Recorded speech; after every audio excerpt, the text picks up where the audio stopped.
Welcome everyone to Edwin's STEAM lesson for grade 9 students. We're excited that you joined us today, whether you're learning from home with your teacher or you're taking a look at this video on your own. We're really excited to have you here. My name's Mr. Anderson, or Jamie, and I'm going to be facilitating this lesson today. But first, I just wanted to get started with a few housekeeping things. I'm going to be turning my camera off. I just wanted to introduce myself first. In order to log into Edwin, you're going to want to go to your Chrome browser, head to the website go.edwin.app, and then you can sign in with your school-assigned email and password. For some of you, that will be Google. For others, it'll be Microsoft. And even others of you who don't use Google or Microsoft, there's a way for you to enter your school-assigned email as well. If you haven't logged into Edwin before, you're going to want to authorize your school account for the sign-in. You only need to do this once. So if you've logged into Edwin before, you don't have to worry about that. If you're new to Edwin, you'll want to follow the prompts to customize your library by selecting the province that you're in and the grade that you're in. And then once you're done that, we're ready to begin. Before we get started with the rest of the lesson today, I just wanted to take a second to acknowledge the land that I live, work, and play on. Now, we meet today on a virtual platform. Many of you might come from Alberta, which is where I'm situated, and others might come from Ontario, which is where Nelson's head office is located. While we meet today on this virtual platform, I want to begin by acknowledging the importance of the lands that connect us to one another. From coast to coast, we acknowledge the ancestral and unceded territories of all the Inuit, Métis, and the First Nations peoples that call this land home, and who have been stewards of the landways and waterways since time immemorial. I'm a guest on the land called Mohkinstsis, or Calgary, which is the traditional and ancestral territory of the Niitsitapi or Blackfoot peoples, including Siksika, Kainai, and Piikani. The Treaty 7 region is also home to Tsuut'ina, the Îyârhe Nakoda nations of Chiniki, Bearspaw, Wesley, and the Métis Nation of Alberta. We come to this virtual space with gratitude to the ancestors, elders, knowledge keepers, land and water protectors, all of those in the past, the present, and those in the making today. We also come into this place with the recognition that our responsibility to the land and to each other doesn't just end with this acknowledgement. Rather, this acknowledgement is just the beginning of that. But my name is Mr. Anderson, and I'm a teacher in Alberta with experience teaching junior high and senior high math and humanities, amongst other subject areas. And I'm going to be facilitating the session today on behalf of Edwin. Now, what is STEAM? You're here for a STEAM learning session. What does that mean? When we're talking about STEAM, we're referring to the acronym, which is an approach to learning that uses science, technology, engineering, the arts, and mathematics to guide our learning, conversations, explorations, and our thinking. When it comes to the big questions, wonders, and curiosities of the world, we want to use all of the creativity available to us, and we can do that by bringing science, technology, engineering, the arts, and mathematics all together. Our lesson today is going to introduce STEAM approaches to learning using Edwin, and hopefully you can see us pull these pieces together throughout our time today. Now, although Earth Day was celebrated a few weeks ago on April 22nd, we at Edwin believe that we should be treating every day like Earth Day. And that's what brings us together in our learning today, learning a bit more about how the Earth sustains life and sustains us, while also considering the ways that we can care for the well-being of the planet and the people living on it. The title of our session today is Protecting Canada's Natural Environment. You may have already spent some time this year learning about environmental chemistry and biodiversity, or this might be something that you're going to learn about in the weeks ahead. Regardless, we're going to focus today on how humans have an impact on the environment around us, and specifically the waterways around us, and how we might use science, engineering, communication, and creativity to come up with new ways to protect them. So without further ado, I'm going to ask you now, if you haven't already, to hop into the Edwin app using using the URL that you can see on your screen. And we're going to get started. So a collection, an Edwin collection was shared with you using the link. And everything that we need today is in this collection. We are going to get started with the very first learning object, which is called chemicals enter and move through our environment. So I'm just going to ask you to click in there, and that's where we're going to get started. So through our lesson today, again, we're going to learn a little bit about environmental chemistry and the impacts of pollutants on our local waterways, but we're also going to teach you how to use Edwin for your learning as well. So in this first learning object, as the title suggests, we're going to consider some of the different ways that chemicals enter and move through our environment. And we're going to start by just reading this first paragraph together. You can pause if you'd like to read through on your own, or you can follow along with me. Chemicals are continually being introduced into our environment. Some of these materials, such as insecticides and fertilizers, have a specific purpose. Others, such as automobile exhaust and product packaging, are byproducts of our society. Chemicals from natural sources and processes are also being constantly introduced and cycled through ecosystems. Interesting. Now, this is a little introduction to this learning object, but now what we're going to do is we're going to start to gather some notes and information to help us understand the ways that chemicals can enter the bodies of living things, living organisms like humans, us.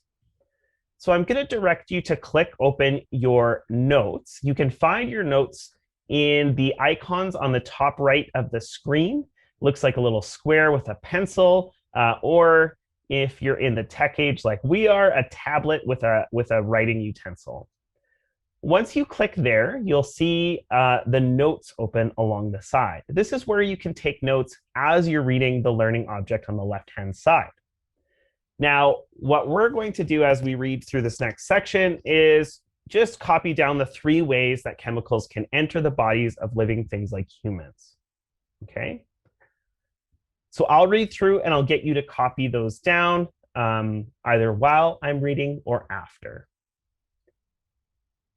A pollutant is a substance in an environment that is harmful or could become harmful to people or other living things. Chemicals in the environment can enter the body in one of 3 ways. Number 1, they can be inhaled or breathed in. Number 2, they can be ingested or eaten. Number 3, they can be absorbed through the organism's surface layer, such as the skin. So now I'm just going to get you to pause the video and in your notes, copy the 3 ways that pollutants can enter organisms. Excellent. I hope that you had enough time. I'm going to hop back over here and just show you what I have in my notes. Chemicals can be inhaled, ingested, and absorbed through skin or tissue. Now, this is pretty straightforward, a little introduction, and I'm sure you have hopefully not personal experience, but you understand these different ways that chemicals in the environment can enter the body of organisms. But what are the effects of these chemicals entering organisms, especially those organisms that exist in our ecosystem that are non-human? So now what we're going to do is we're going to scroll down to the heading, levels of some chemicals are magnified by living things. Now, you can scroll down to find this. As we read, we're going to use some of the features of Edwin to create a glossary of some of the new terms that we find as we go along. We're just going to do this by copying and pasting into our notes where we already have some information. Okay. All right, let's begin by reading. And then I want you to take notice of words that are in blue. When we come across a word that is in blue, I'm going to show you how we can use that in Edwin, and then how we can add that into our glossary in our notes. Some chemicals do not easily break down, so they stay in the environment for a long time. These include the pesticide DDT, heavy metals such as mercury, and PCBs. Now, I'm just going to pause here and let you know that sometimes you're going to encounter words that aren't in blue that you don't understand in Edwin. Now, there's a great tool. It's a built-in dictionary that you can use, and it functions when you highlight a word that's unfamiliar. So maybe I look at the word pesticide, and I don't recognize that word, so I'm going to highlight it.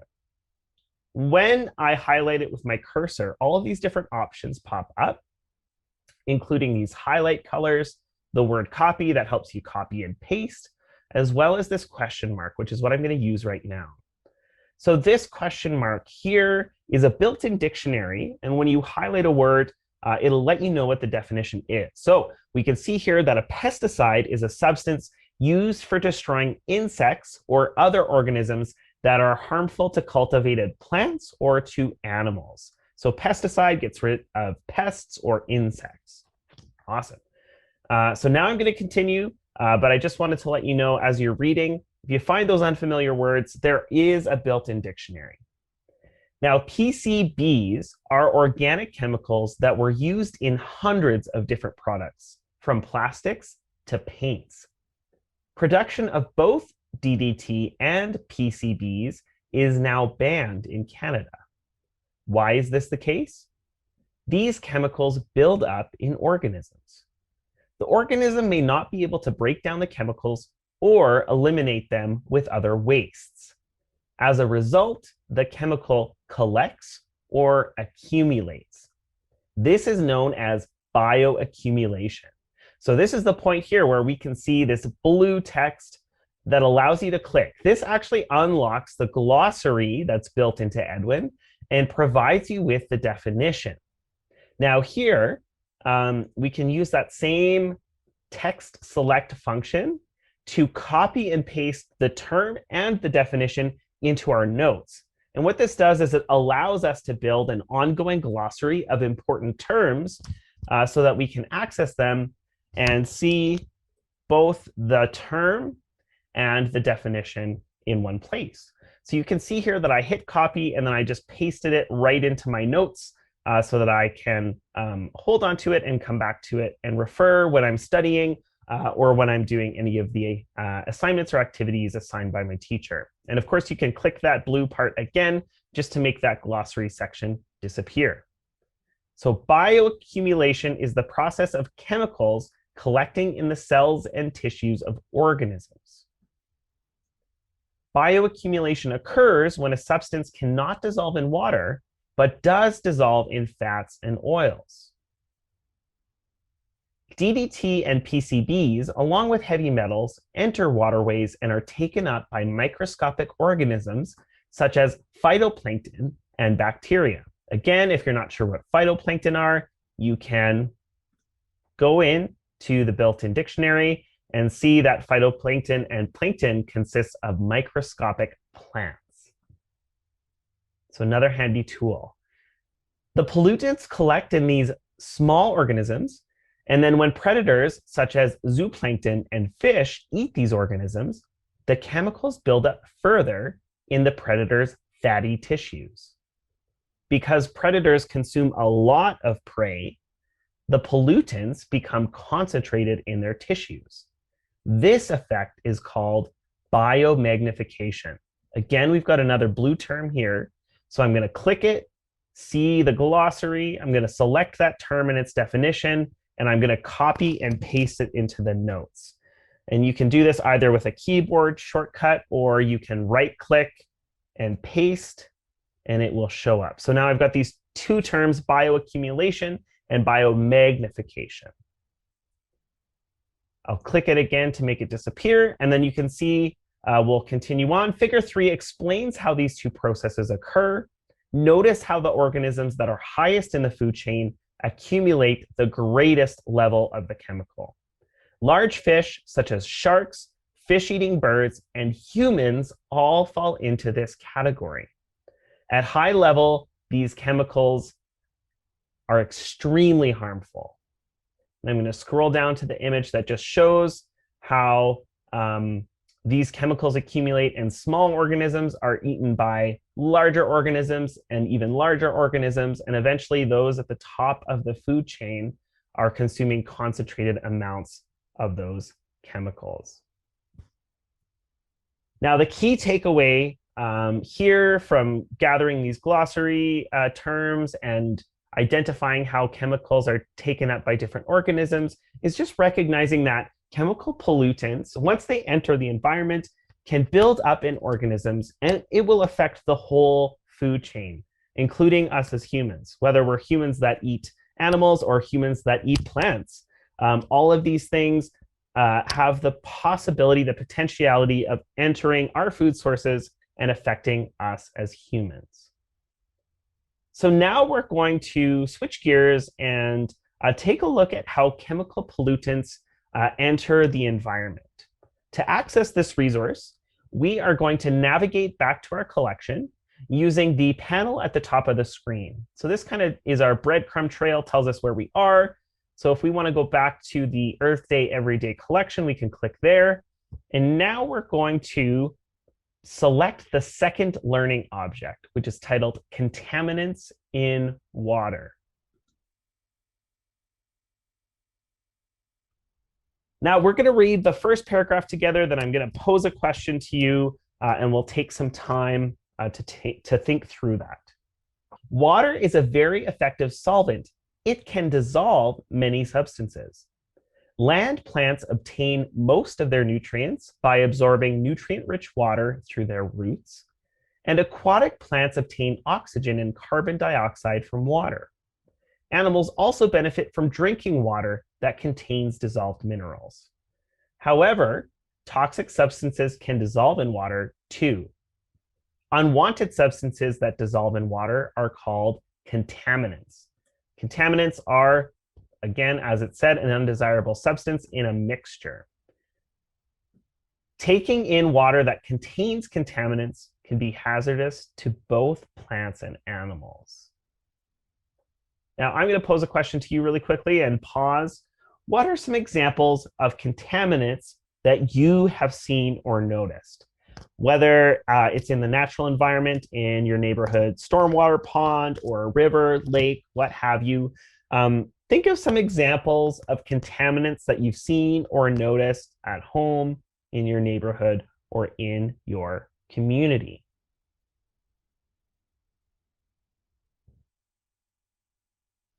Excellent. I hope you've had a chance to brainstorm some of these examples of contaminants that you've noticed. And I think what you'll find is that we'll encounter some of these contaminants as we read through the next section. So we're going to go down here to sources of chemical contaminants. And as we read, I'm going to ask you to highlight 3 examples of contaminants. Now, I showed you in the last section how you can highlight. You just take your cursor, drag, and select some text, and then you can highlight things in green, pink, or yellow, just like I did here. If you don't want to highlight or highlighted something by accident, you can always erase it by selecting the circle with a red line through it. So again, you're going to highlight 3 examples of contaminants as we read through this next section. There are many places where contaminants may enter the water cycle. Contaminants in the air can dissolve into precipitation that falls to Earth. Surface water and groundwater dissolve many chemical substances as they flow to the ocean. These can include salt and toxic chemicals, or toxins. For example, surface water flowing across the Canadian prairies dissolves a great deal of salt. Water also dissolves minerals from soil and rock. Farmers in southern Ontario often add fertilizers to their fields to increase crop production. Fertilizers are substances that contain nutrients that will help plants grow. And you can click in there to see the definition. Farmers and gardeners may use herbicides to kill weeds or pesticides to kill unwanted insects. Now, we looked at pesticides in that last learning object, so we know what that is. Surface water and groundwater dissolve these substances which contaminate the water. Acid rain also affects water sources, and road, rail, and boat accidents can spill unwanted chemicals into the water supply. Now, I hope you've had a chance to highlight. If you haven't, I'm just going to quickly go through and identify some of those contaminants that end up in water. So surface water, for instance, flowing across the Canadian prairies dissolves a great deal of salt. I'm going to highlight that in green. I'm going to say here, farmers in southern Ontario often add fertilizers to their fields. And this, of course, ends up in the groundwater or runoff. There's also, of course, herbicides to kill weeds, pesticides to kill unwanted insects, and then acid rain, and road, rail, and boat accidents. I mean, these are just some. I asked you to highlight 3, so you can see that there are multiple different sources of contaminants. Now, if you want to find more information about these, you're welcome on your own time to scroll down, and you'll be able to see that there's a lot more information about this. And this might be helpful as well when we get to our final project with this lesson. But what I would like to do is just show you a few of the features of the highlights that we just did, and then also how you can cite your sources. So I highlighted these terms on the page, but what I didn't show you is that these highlights actually show up in my notes. So my notes are saved to this learning object, and I can access them at any time. So this is really great because I don't have to come back to this learning object to look for the green text to see what I highlighted. I can actually see it and save it within my highlights and within my notes.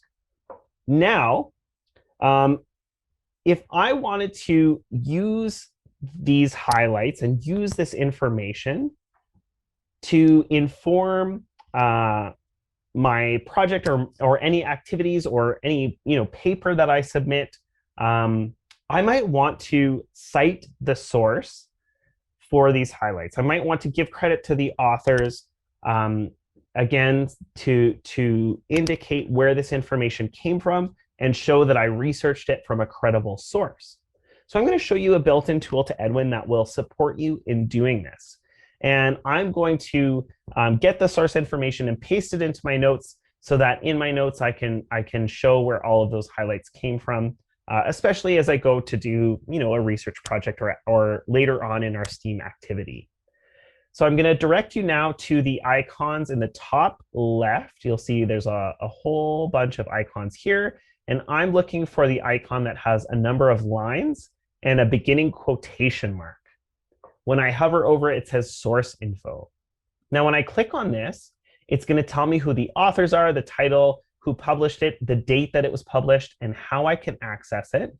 This is all information that you're going to need to cite your sources. So whenever you're using Edwin for research or to gather information, you can click this source information, and there's a button in the top right that allows you to easily copy it. And what you can do is you can copy it and right-click, paste it into your notes so that you have access to this. You can do this in any learning object that you want. And again, this is super handy for any research project or activity that you do. So now we have access to this. And with these notes, these things that I've highlighted just as reminders of sources of chemical contaminants, you can also download these or add them to your Google Drive as well so that you have access to them and can share them outside of Edwin. Awesome. So now we've identified some sources of chemical contaminants. I'm just going to exit out of my notes, but just remember your notes saved so you can exit. You don't have to keep that window open. And now what we're going to do is we're going to look at the harmful effects of these particular sources of contaminants. To do that, we're going to go to the table of contents tool. You're going to be looking for a magnifying glass in the top right corner of your screen. When you hover over it, it will say search. So there's two features here. There's a search feature where you can search on the page, and you can also access a table of contents for this document that allows you to click through the document. Now we're looking for the harmful effects of these contaminants. So we're going to search harmful effects. When you hit search, it's going to tell you there's two results that show up. This actually brings me exactly to where I want to be, which is table 1, chemical contaminants in fresh water. So I'm just going to stop there, and that's why I closed my search page out. But it brings us to this table where, again, we can see the different effects of these types of contaminants. So you'll see here it's organized by pollution type, so contaminant type, examples of what comprises these different contaminants, the sources where they come from, and the harmful effects. Now, I'd like you to identify as many sources as you can using this table that might be relevant to you geographically, or that you might be aware of in your community. So for instance, you can see there's tons of different examples, especially I'm looking in this third column. Now, something like acid rain isn't particularly common out here in Alberta, but landfill sites are definitely common, and I can think of a few different landfill sites across the city of Calgary, which is my community. And as I scroll through here, I just want you to make those connections to where you live.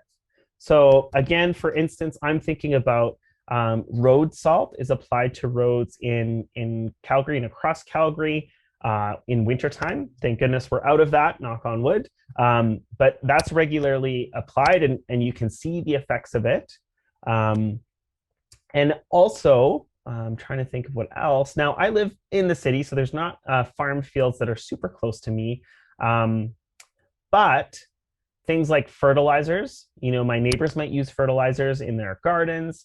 They might also use pesticides. I think even, they spray for weeds in some areas of the city. So as I'm looking through this table, I'm just looking for things and trying to take stock of things that might be connected to my community.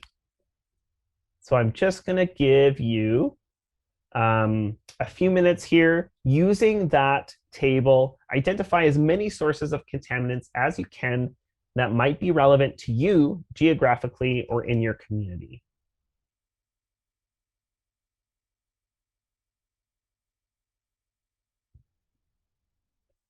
Excellent. I hope you came up with some great examples. Now we're just going to jump back to the Edwin screen. The purpose of this is just to recognize that, sometimes we think about pollution, or it's hard to see pollution in our neighborhoods and close to us.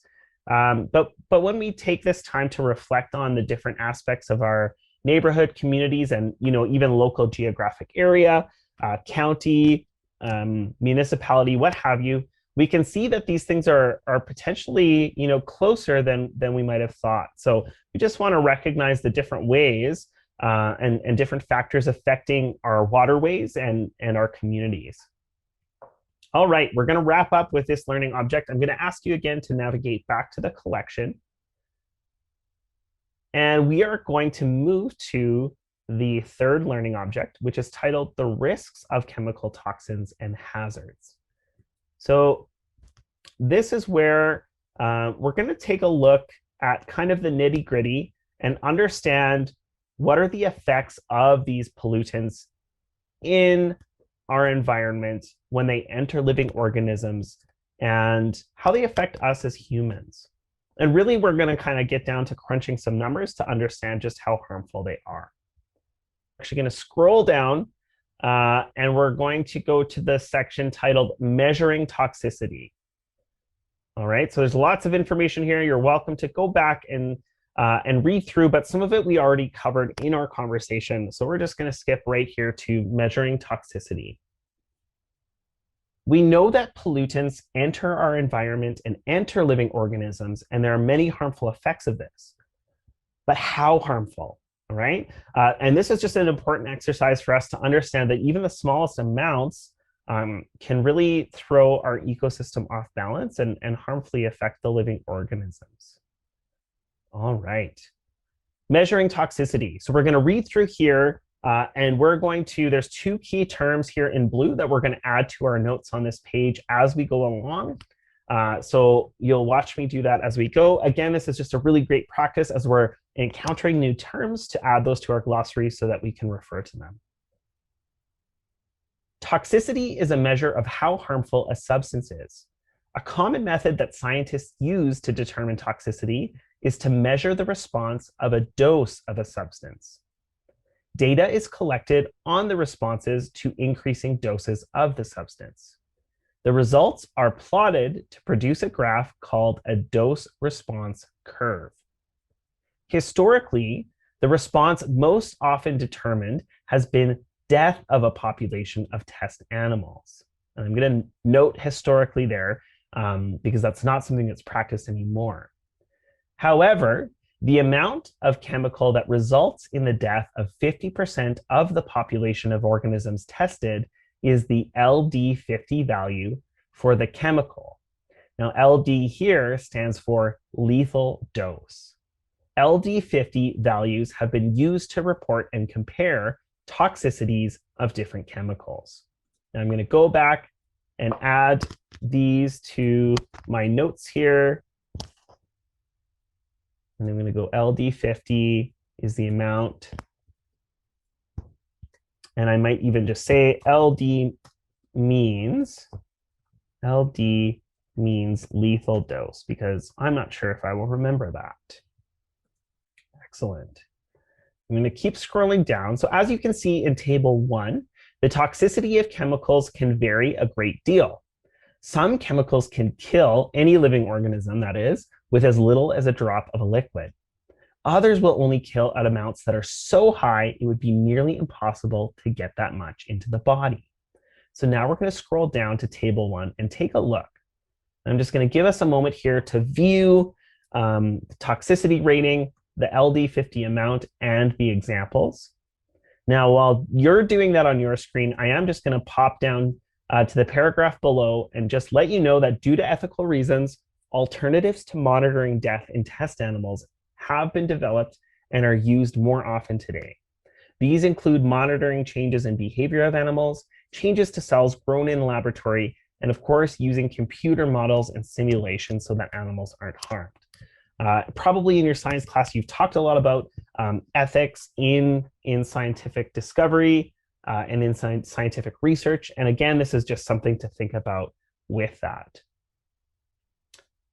Okay, now I'm going to pose some math questions to you just to help us understand the amounts of a lethal substance, the lethal amount of a substance and how it would affect different living creatures.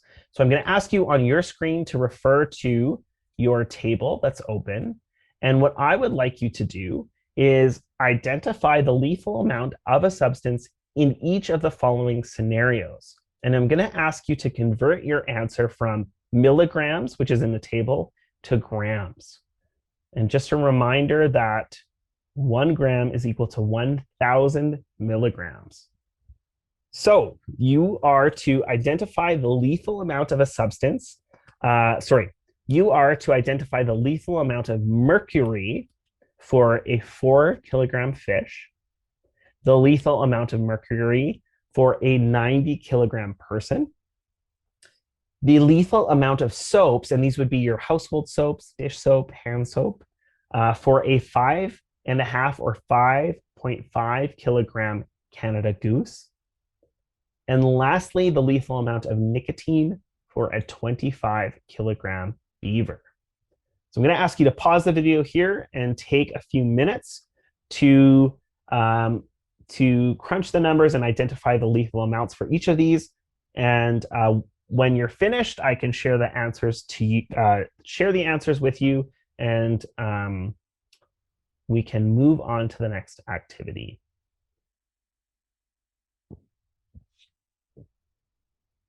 Excellent. I hope you had enough time to solve the question that I posed to you, which is to identify the lethal amount of substance in each of the scenarios.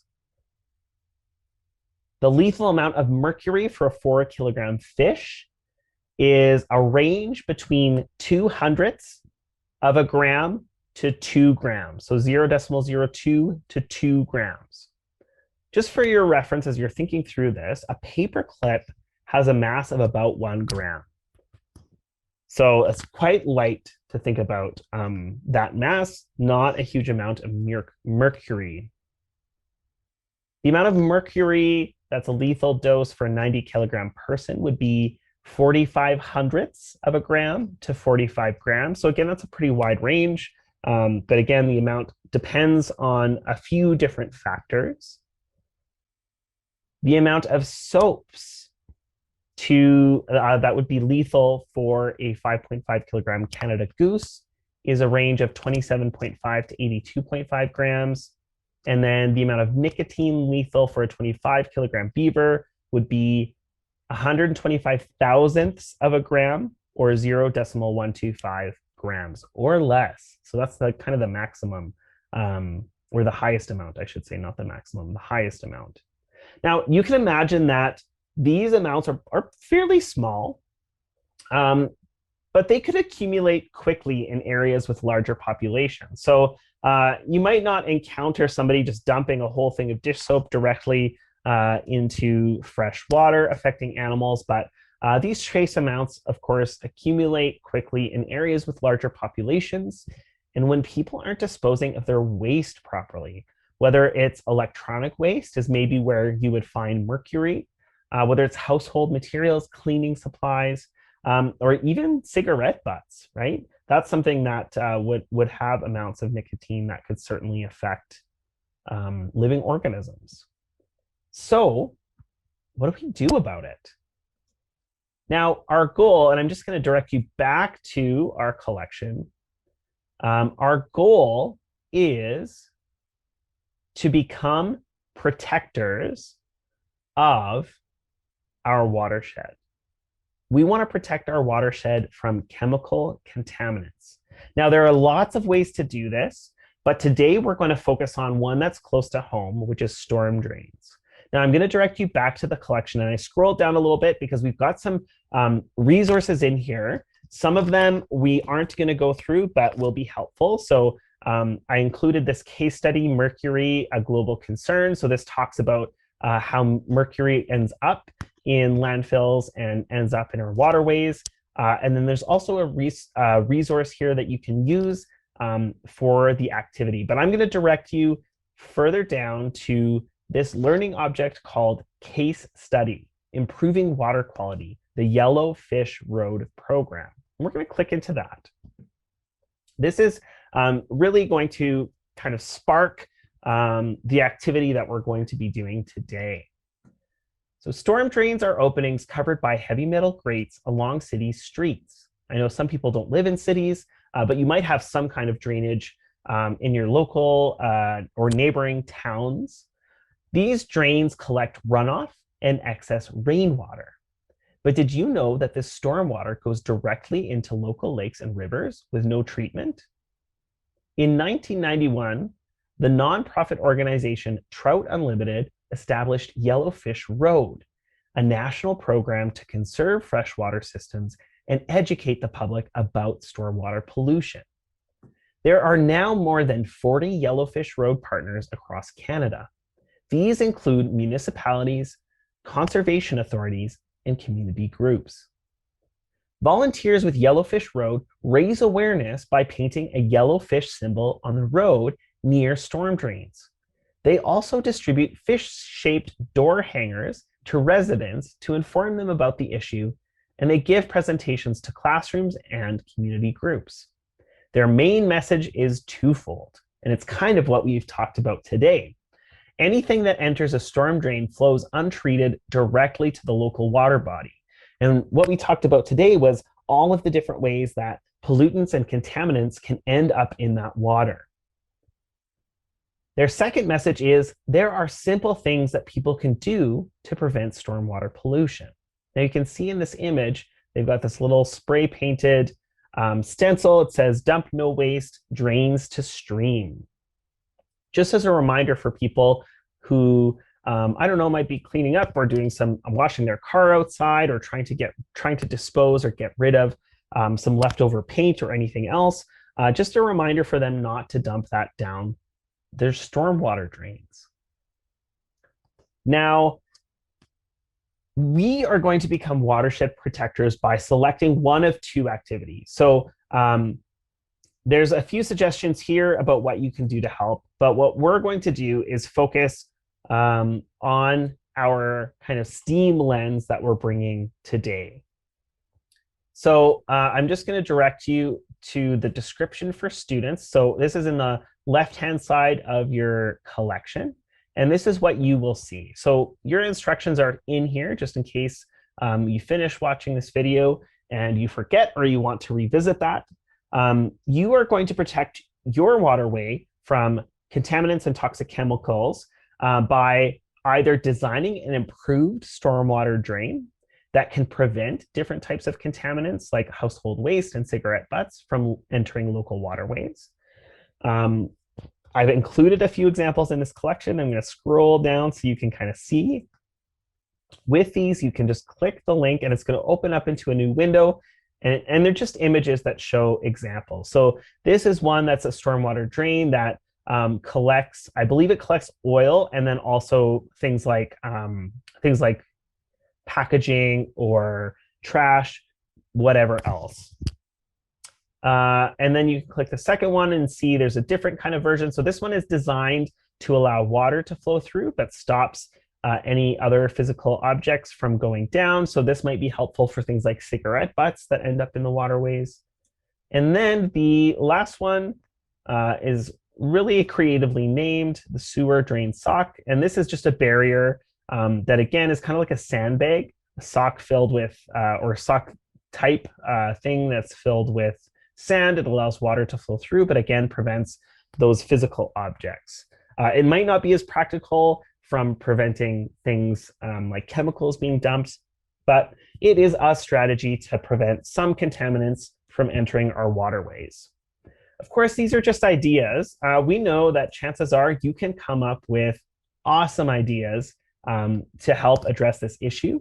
And of course, if you're interested as well, you can, instead of designing an improved stormwater drain, you can design an improved campaign that's similar to the Yellowfish Trail program that educates people not to dump chemical waste into storm drains. Now, I say you can design an improved one because we know that the paint that is placed on the sidewalk will eventually end up in that water as well. So we know that it's not ideal to be kind of adding contaminants that might end up in those drains. So you can bring your creativity to improve that campaign, educate people not to dump chemical waste or hazardous waste into storm drains. And you can even bring your campaign online to social media and educate people through technology. Totally up to you. But the goal, again, is to use the information that we've shared here and the resources that we've shared here to support the protection of your local waterways, improving Canada's natural environment. So thank you again for joining us for this Edwin STEAM event. We look forward to hearing more about the ideas that you come up with. We know that your ideas are so important in our future, and we look forward to all of the things that you come up with to protect the water in your community. And we appreciate you joining us today, learning about how to use Edwin with STEAM, with a STEAM focus, I should say, to celebrate Earth Day every day.